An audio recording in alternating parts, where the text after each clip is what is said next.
Ką reikėtų žinoti prieš įeinant į teorijos egzaminų klasę? Prieš įeinant į teorijos egzaminų klasę visus pašalinius daiktus kviečiame palikti rakinamoje spintelėje.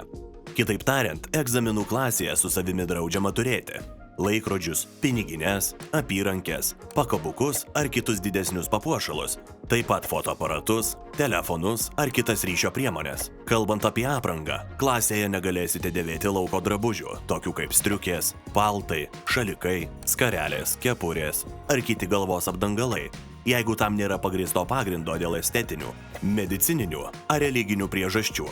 Rekomenduojame į teorijos egzaminą atvykti be brangių daiktų, nes visus juos turėsite palikti spintelėje.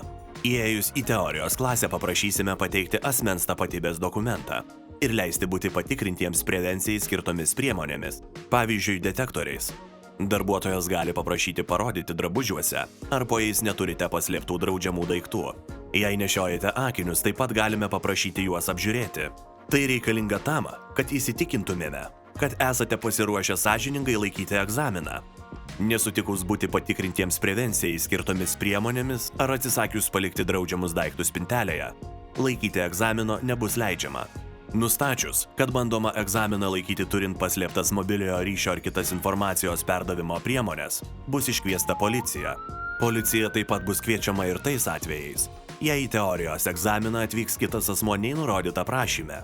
Svarbu pastebėti, kad nesilaikant taisyklių ar bandant sukčiauti, teorijos egzaminą kitą kartą galėsite laikyti tik po 1 metų. Kviečiame būti sąžiningais ir į egzaminą atvykti pasitikint savo žiniomis. Tikime, kad jums tikrai pavyks.